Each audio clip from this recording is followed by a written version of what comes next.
Hello everyone, welcome to Olive Board. My name is Dinkar Purwar, and again here we have come with a new lecture 9 on concepts and the news of the week. Here we'll be discussing all the important news that has happened last week. So let's start with our lecture. So here we will be starting our lecture 9 of concepts and the news of the week. So let's see what is the first news of the last week is there. Here we'll be focusing very important news that has been taken from the Press Information Bureau, then Financial Express and various important newspaper, and from there I have selected a very important news for you for any kind of examination. Okay, so you will find all the kind of good news, what are important news for your exam point of view. So you don't have to go anywhere else, you can just come here, visit this lecture, read this lecture and understand this lecture, and this rest all is done. Okay, so the first news is Sport Ministry gave go ahead to open a 143 Khelo India Center, that is also called KIC Center across the 7 states in India. The Sports Ministry has dedicated a total of 143 Khelo India Center across the 7 states with a total budget of rupees 14.30 crore. The central will be entrusted with one sport discipline each. The state that has been included under this is Maharashtra, Mizoram, Goa, Karnataka, Madhya Pradesh, Arunachal Pradesh and Manipur. The Khelo India centers have been launched by the Sports Ministry in partnership with the state government to ensure the availability of the grassroots level sport infrastructure. So here we are focusing on grassroots level sport infrastructure across our country, and it is also our endeavor to make India one of the top 10 countries in the 2028 Olympics. To fulfill this goal, we need to identify and nurture a large number of talented sports persons from the early age, because if we started nurturing all these important people, those who are very good at the sports from the starting age only, so we expect a good medal tally in our Olympics. With the availability of the good coaches and equipment facilities at the district level Khelo India centers, the Sport Ministry in June 2020 has planned to open as many as 1000 Khelo India centers over a period of 4 years, with at least one Khelo India center at each district. While 217 KIC has been opened across the several states prior to this, it was decided that for the district in the northeastern states and Jammu and Kashmir, Andaman Nicobar, Lakshadweep and Ladakh, there would be 2 Khelo India center per district as an exception. So as per this, there will be at least one Khelo India center in each district, and for the northeastern states and Jammu Kashmir, Andaman and Nicobar, Iceland, Lakshadweep Islands, Ladakh region, there would be at least 2 Khelo India center per district as an exception. So the respective state government will now have to hire the past champion athletes for all these centers. So a state government has been given in charge to find out the good coaches so that they can be hired at that places, past champion athlete for all these centers. As a part of the government vision to strengthen the sport ecosystem in our country at the grassroots level, a low cost effective sports training mechanism has been worked out, wherein past champion athletes would become the coaches. So here past champions or athletes, they will be becoming the coaches and mentors for the youngsters, and they will be running the sports training in an autonomous manner, and also they will be earning their livelihoods from there only. The financial assistance will be used for remuneration of the past champion athlete as a coach. So whatever the financial assistance will be provided for remuneration to the past champions, those who are working as a coach. Support staff will be provided money, purchase of the equipment, sports kit, consumables, participation in the competition and the events. For all these things, financial assistance will be provided. So this is all about Khelo India centers. Now, this is very important news. Ministry of Power decided to set up a national mission on the use of biomass in coal-based thermal power plants. So here Ministry of Power has decided to set up a national mission of the use of biomasses in the coal-based thermal power plant. So why? In order to address the issue of air pollution due to the farm stubble burning, as we all know that this all things happen near the Delhi side. If you see in the winters, you see that too much of pollution comes in the Delhi region because of the farmer stubble burning, and also to reduce the carbon footprint of the thermal power generation, Ministry of Power has decided to set up a national mission on use of biomass in coal-based thermal power plant. This would further support the energy transition, so it will also help in energy transition in our country and our target to move towards the clean energy sources. The national mission on use of biomasses in a thermal power plant has the following objectives. So there are few objectives are there. So the first objective is to increase the level of co-firing from present 5% to a higher level to have a larger share of carbon neutral power generation. So here we wanted to increase the level of co-firing so that the share of carbon neutral power generation become more from the thermal power plant. Then also to take up research and development activities in the boiler design. We wanted to make sure that the boiler design should be very efficient. For that we need to do research and development activities so that it can handle a higher amount of silica alkalis in the biomass pellets. So research and development activities has to be taken care hand in hand.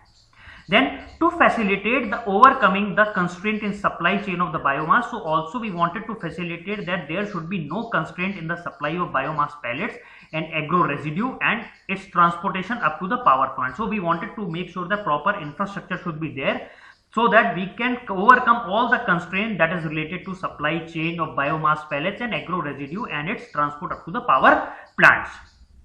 Then we also wanted to consider the regulatory issue in the biomass co-firing. So the modalities of the operation and structure of the national mission are under finalization. So still the process is under finalization. It has been envisaged that the mission would have been a steering committee headed by the Secretary of the Power, and it will be comprising all the stakeholders, including the representative from the Ministry of Petroleum and Natural Gases, Ministry of New and Renewable Energy, and there will be an executive committee that will be headed by a member thermal of CEA. NTPC will be playing a larger role in providing the logistic support and infrastructure support in the proposed national mission.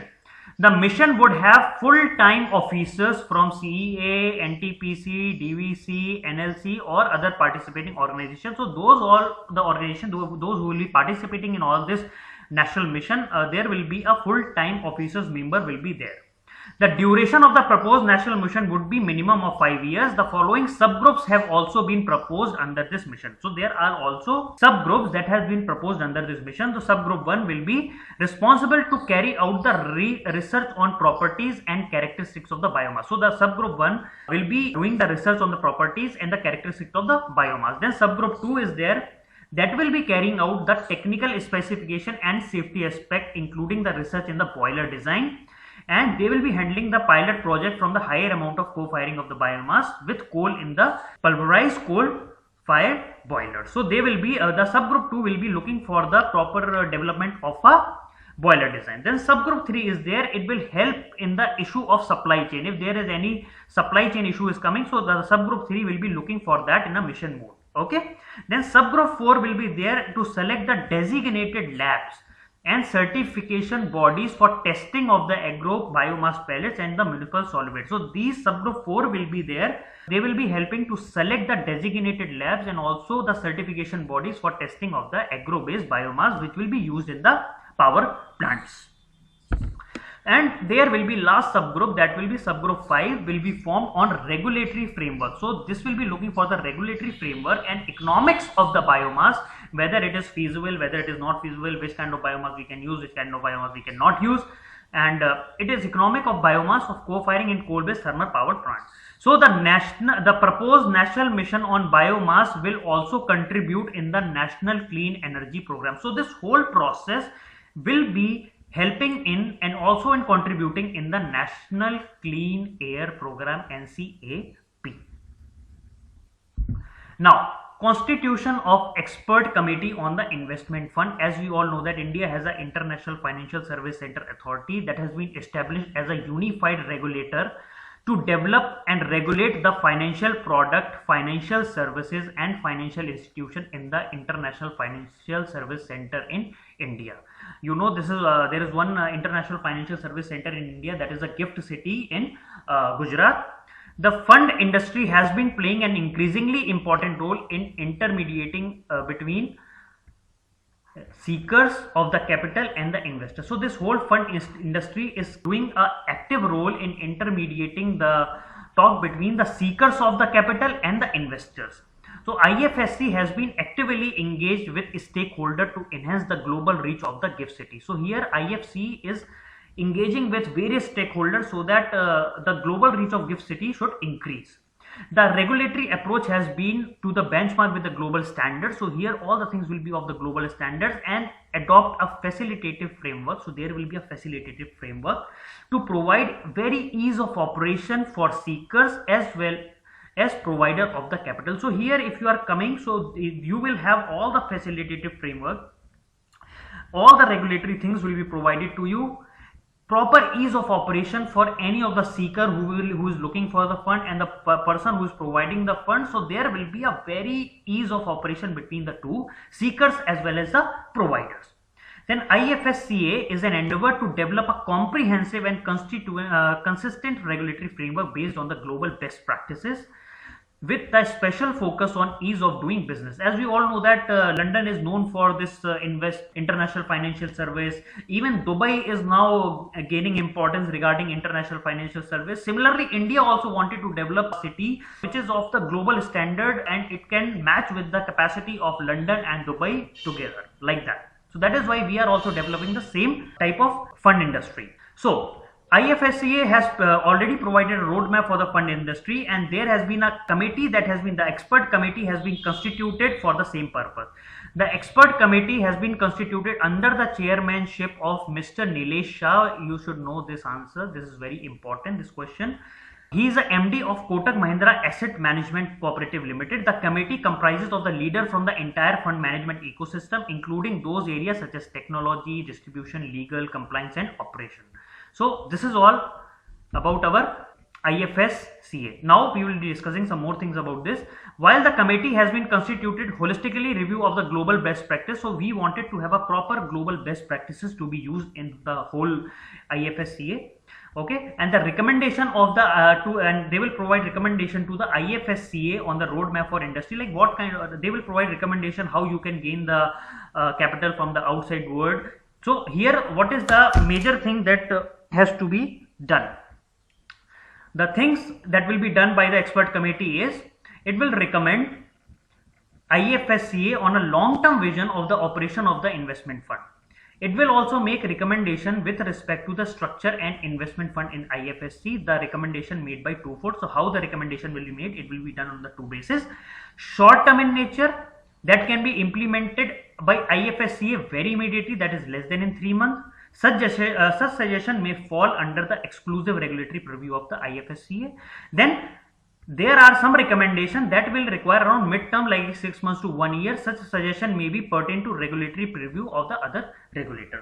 So this is how the recommendation of the expert committee will be taken care. Then third thing that expert committee will recommend it to identify issue that may be critical for the development of the investment fund industry. So they will also look for various issues that may be very critical for the development of the fund industries. Then D, any other relevant items on building the ecosystem inter alia on the asset management, hedge fund, PE, venture capitalists, sovereign funds, family officer and the accompanies professional service. So these all things will be recommended by the expert committee.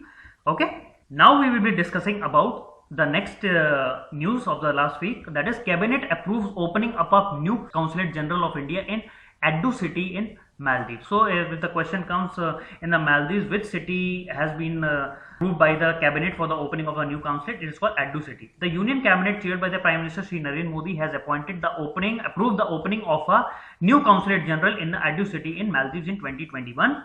So India and Maldives has shared various ethnic, linguistic, cultural, religious, commercial links steeped in the antiquity.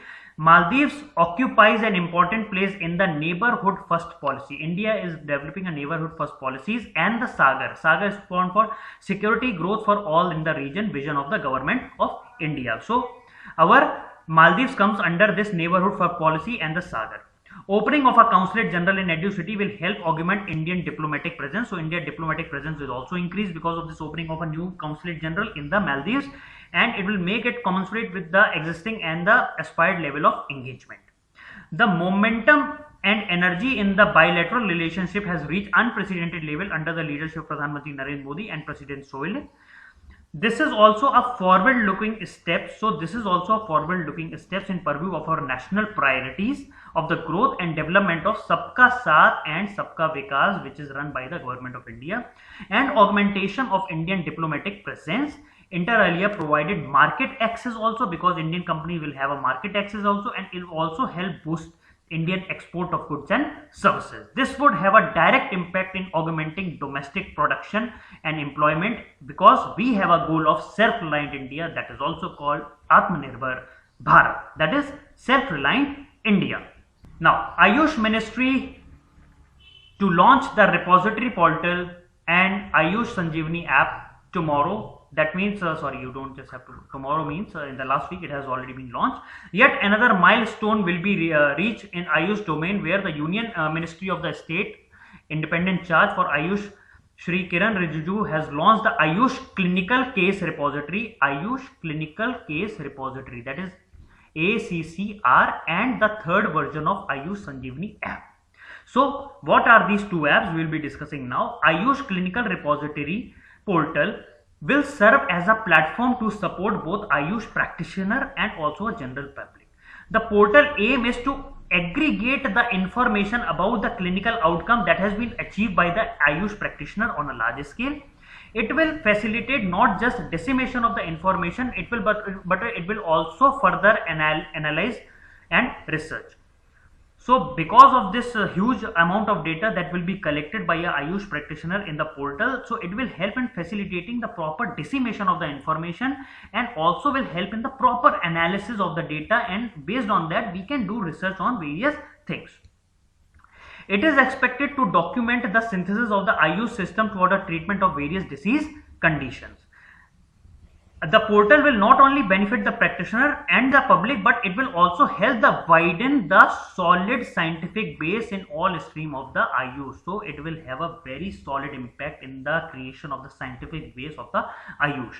One of the notable feature of the ACCR portal is that it is dedicated section for reporting, publishing detail of the COVID-19 cases treated through Ayush system. So here one of the very notable feature that has been there in ACCR portal is that there is a dedicated section where you can publish detail of a COVID-19 cases that has been treated through Ayush system.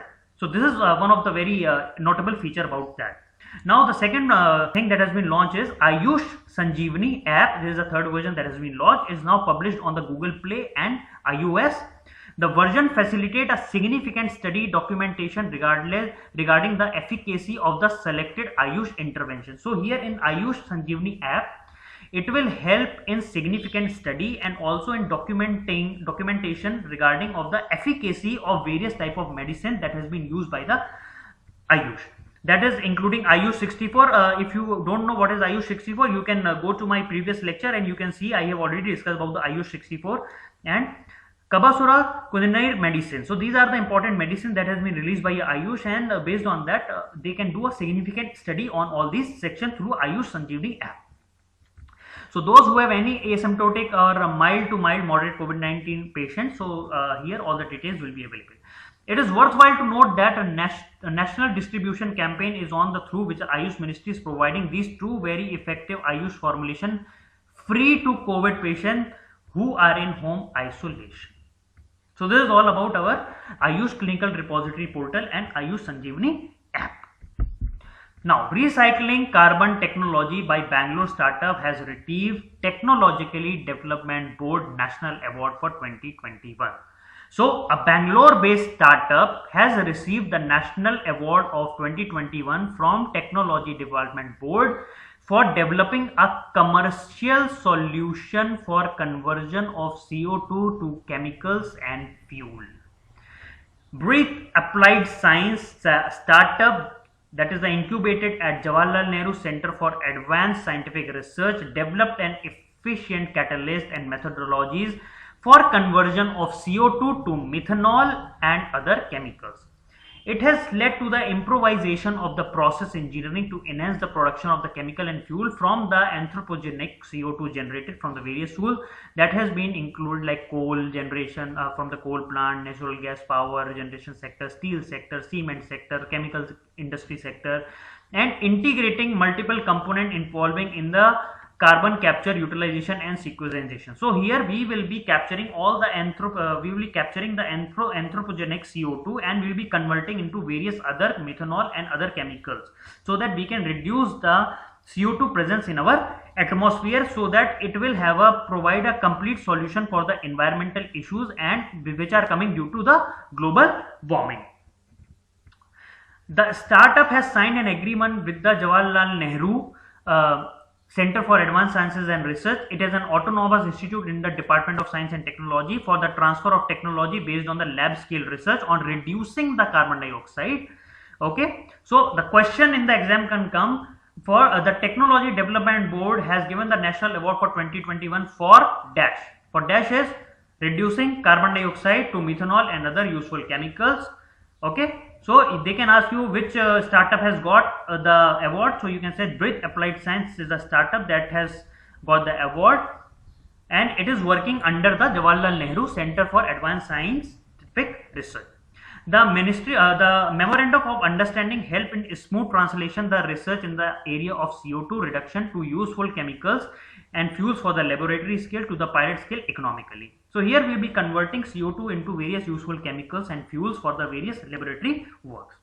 So now in the pilot mode, the current capacity of the CO2 conversion is around 300 kgs per day. Right now it is working in the pilot model, and we are looking for around 300 kgs per day, which can be scaled up to 100 ton in an industrial scale. So this is a very good product, and you should know that Technology Development Board has given the National Award of 2021 for recycling of carbon technology by Bangalore startup, that is Breathe Applied Science, that will be converting CO2 into various other chemicals like methanol and other useful chemicals.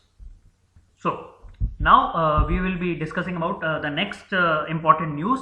India and Israel has signed a 3-year work program for the cooperation in agriculture. As you all know that India and Israel are a very good partner in agriculture. Taking forward the ever-growing partnership in the agriculture between India and Israel, the two governments has agreed to enhance their cooperation in agriculture and sign a 3-year framework for developing in agriculture cooperation, with affirming that ever-growing bilateral relationship. So here bilateral relationship will be increasing. India and Israel are implementing the Indo-Israeli Agriculture Project Center of Excellence as Indo-Israeli Village of Excellence.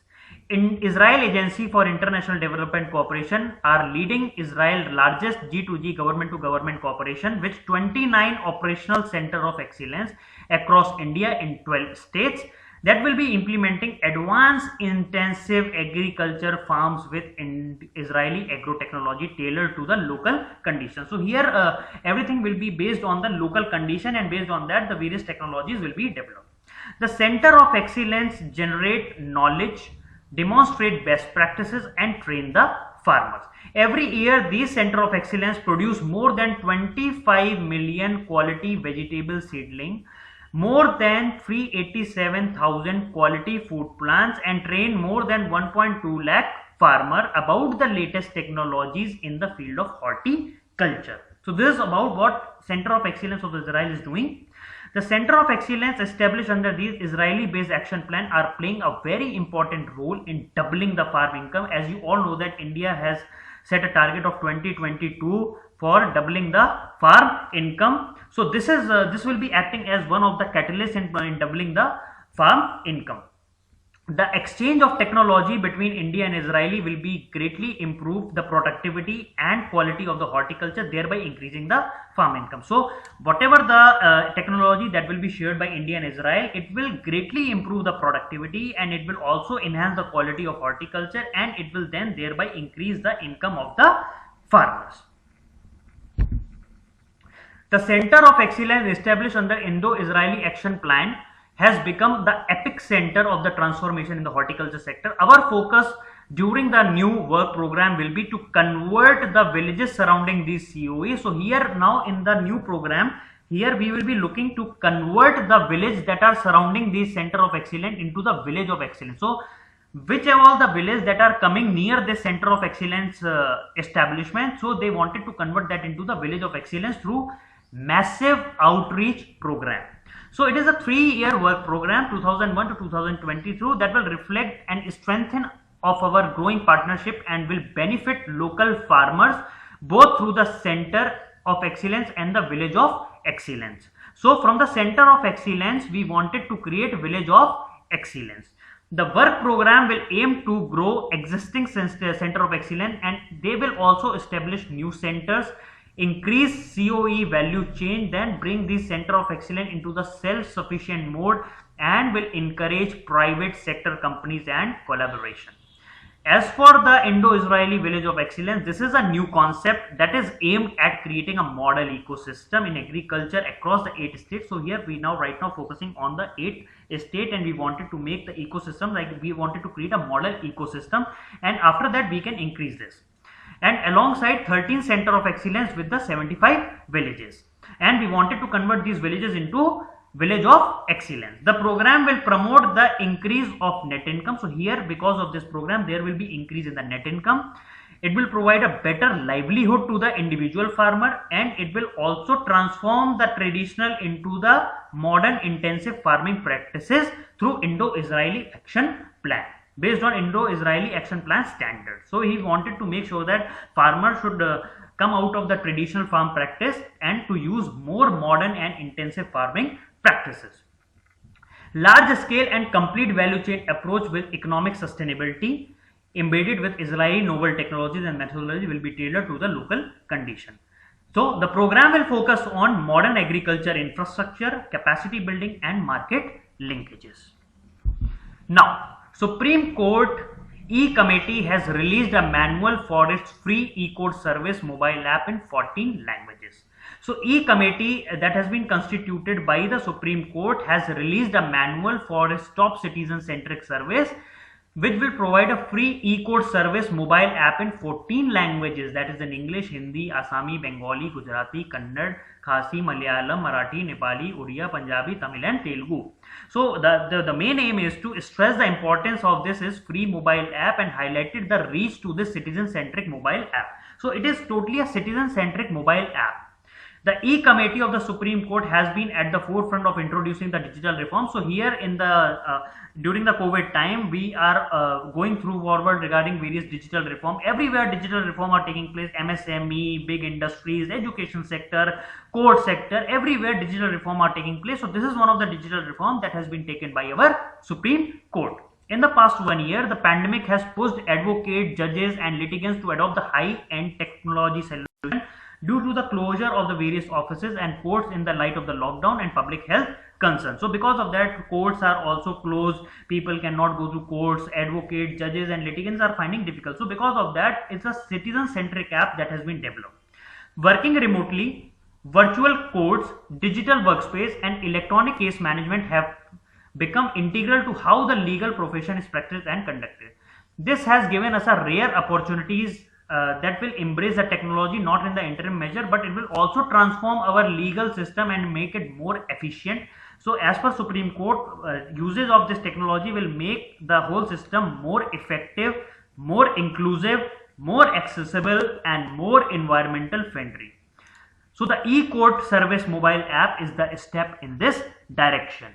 The e-court manual has released in English and regional language, explain all the features with the screenshot for easy understanding for the common man. The e-court service mobile app manual is English for transfer, so that everybody in-house human resource team can be using this properly without any problem. Using the e-court service mobile application, one can get various citizen-centric services like search for the case number, CNR number, filing number, party name, FIR number, advocate detail, case types, various search types like CNR search, case study search, cause list, and all these things will be provided, order judgment, transfer details, and all these things will be provided at just the mobile app. So this is all about our e-court service that has been released by the E-Committee, like e-court service mobile app. Yeah. Now we will be moving to a new appointment. Subodh Kumar Jaiswal. Subodh Kumar Jaiswal has been appointed as the new director of Central Bureau of Investigation. It is a CBI. It is a very prestigious post, and it is very. It requires a huge kind of dedication for all this work. In 1980, Subodh Kumar Jaiswal is a 1985 batch Maharashtra cadre IPS officer. Jaiswal has been serving as a DG of CISF, Central Industrial Security Force, and now he will be serving as a 2-year tenure in the CBI chief. So the committee that has selected Subodh Kumar Jaiswal has comprised of Pradhan Mantri Narendra Modi, then Chief Justice of India N.V. Ramanna, and Leader of Opposition Adhir Ranjan Chaudhary. So all these three peoples are present for the selection committee. So let us discuss something about our Subodh Kumar Jaiswal. His first posting came in 1986 as an additional superintendent of police, that is ASP, of Amaravati in Maharashtra. He conducted several successful anti-Naxal operations as a superintendent of police in the Gadchiroli district. He has also headed a special investigation team, SIT, that has been constituted by the High Court in 2003 to probe the multi-crore fake stamp paper run that is run by the Abdul Karim Telgi. The case which was later handed over to the CBI. He also worked with the Anti-Terrorism Squad, TS, and part of the team that investigated the 2006 Malegaon bombing. While he has not worked with the CBI earlier, but he has served as a SPG that looks after the Prime Minister's security. He has also worked with Intelligence Bureau and also Research and Analysis Wing, that is RAW. So this is all about Subodh Kumar Jaiswal. He is now our new Director of Central Bureau of Investigation, and he will be having a 2-year tenure as a CBI chief. Now this is World Menstrual Hygiene Day. So let's discuss what is this. To create awareness among the people regarding the menstrual hygiene, every year 28th of May is served as a World Menstrual Hygiene Day. Okay, so what is all this? While the taboos plague all the strata of the society, irrespective of the financial status on the level of education, the rural segment is far more impacted due to the lack of last mile delivery of the sanitation service and the medical support. So this menstrual cycle is a very big taboo in our India, whether it is a high status people, whether it's a low status people, and because of this taboo, people are getting affected by various kind of infection, and especially the people who belong to a rural segment, they have a very bad last mile delivery of the sanitation service and the medical support. The truth is that menstruation has a lot of information as well as misinformation attached to it, but only a later is more accessible. That means misinformation about the menstruation is more accessible and good information about the menstruation is less accessible. As a result, there are hushed conservation about the menstrual hygiene, leading to the complicated health problems. So because of that, the ladies do not discuss about their menstrual thing, and because of that, they suffer a lot of health problems. Thousands of girls that go to the school, they drop out of the school because of to the inaccessibility to the economical sanitary products and information regarding the health hygiene practices. So many girls who really wanted to study, just they drop out of the school because they don't have proper accessibility and they don't have properly economically available sanitary products.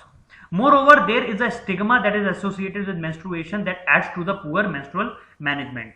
In the rural area, people think that this is a very bad thing, and they just attach it with all these type of bad things. Okay, so because of that, there is a huge kind of misinformation regarding this whole cycle. The ones who do manage to navigate through all this and complete their higher education, they continue to struggle with the menstrual problem that limits them in the multiple ways.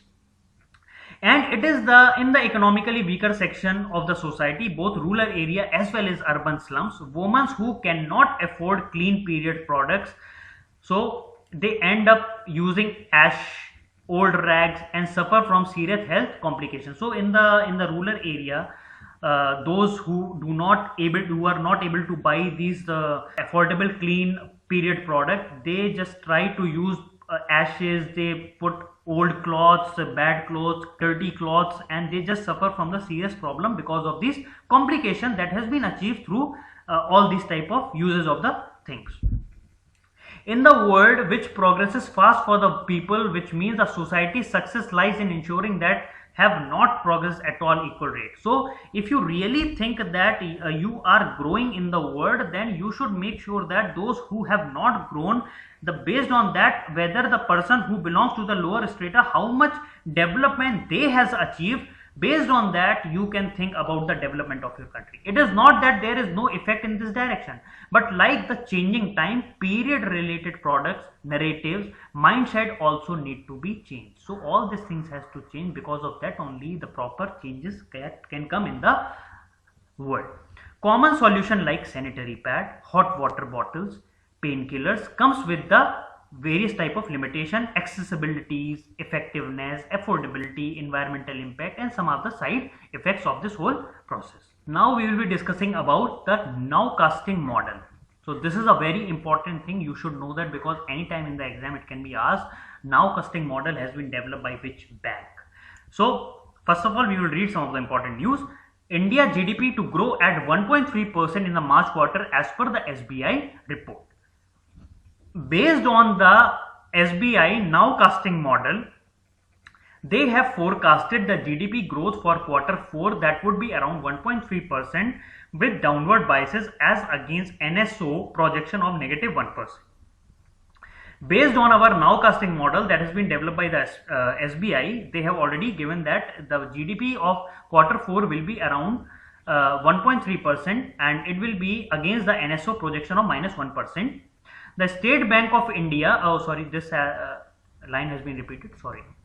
So State Bank of India has developed a nowcasting model, very important. State Bank of India has developed a nowcasting model. Here they have used 41 high frequency indicator that are related to industrial activities, service activities and global economies, and with collaboration with State Bank of Institute of Leadership in Kolkata, they have developed a nowcasting model, and with total 41 high frequency indicators they have taken, and based on that they are predicting the GDP growth rate of India. So nowcasting model has been developed by our SBI. Okay. Now BEAD formula, very important. BEAD formula, why BEAD formula is used? What is the meaning of the BEAD formula? BEAD formula is for crop insurance. You should know that. This is very important. BEAD formula, BEAD is a district. Okay, BEAD is a district, and this BEAD formula is called the crop insurance. Like a state seeks BEAD formula to cut cost for upcoming Kharif season. The state reckons that gives the normal monsoon predict for this year. There could be a surplus, because as we all know that as per the Indian Meteorological Department, they have said that the monsoon will be normal. So there will be a surplus gross premium to be collected by the insurer, and the BEAD formula are also called 80 and 110 plan. So BEAD formula is also called 80, 110 plan. So in the exam they can ask you what is BEAD formula, or they can also tell you what is the meaning of 80-110 plan. So you should know that 80-110 plan on BEAD formula, they are all related to crop insurance, and BEAD formula also called as 80-10 plan. Fiscally stretched state have over the year has turned adverse of footing the premium bills for the Pradhan Mantri Fasal Bima Yojana, resulting in the insurer not honoring the farmer's claim at the time. Okay. At least in the two states, in Maharashtra and Rajasthan, they have now written to the center seeking the BEAD district formula to run the crop insurance scheme for the upcoming Kharif season. So Maharashtra and Rajasthan has asked the center to utilize the BEAD district formula, that is also called what formula? It is also called 80-110 formula.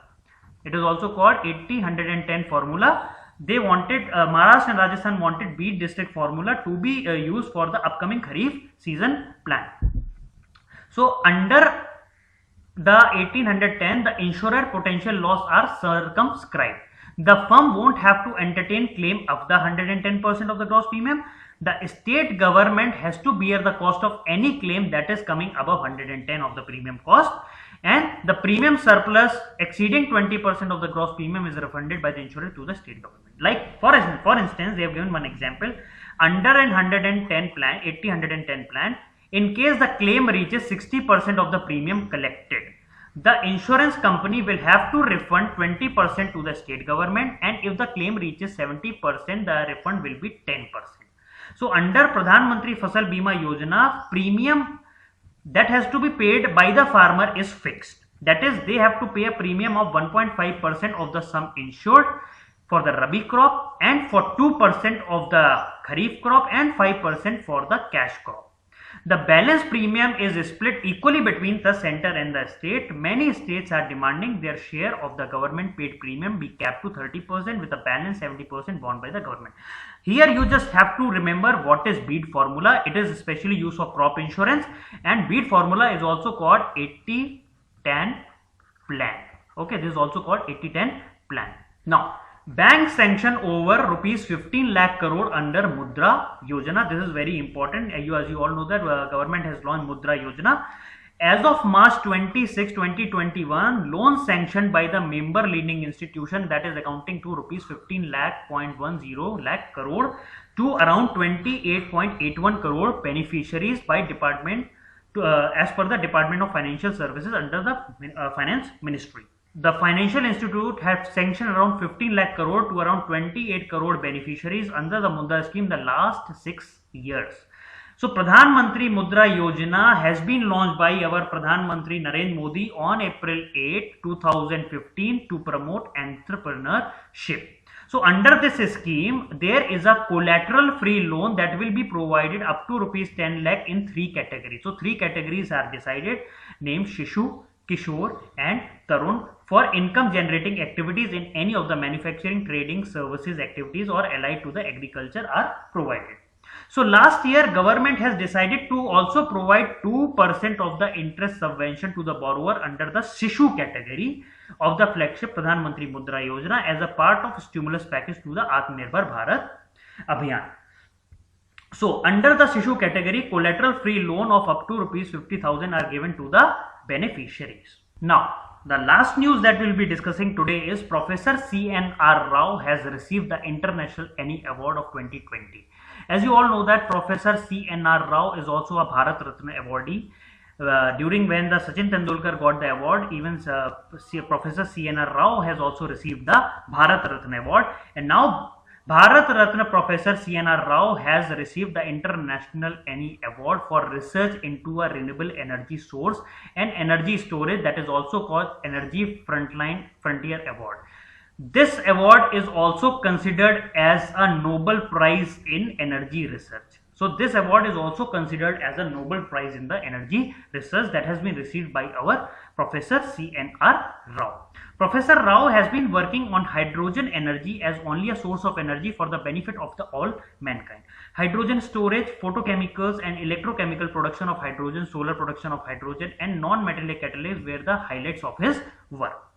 The Energy Frontier Award has been conferred for his work on the metal oxide. So for the award that has been given has been for his work on metal oxide, carbon nanotubes and other materials and two-dimensional system including graphene, boron, nitrogen, carbon hybrid materials and molybdenum sulfide for energy application and green hydrogen production. The latter can in fact be achieved through various processes including the photo dissociation of the water, thermal dissociation and electrolysis activities by electricity produced from solar and wind. Professor Rao has worked in all the 3 areas and developed some highly innovative materials.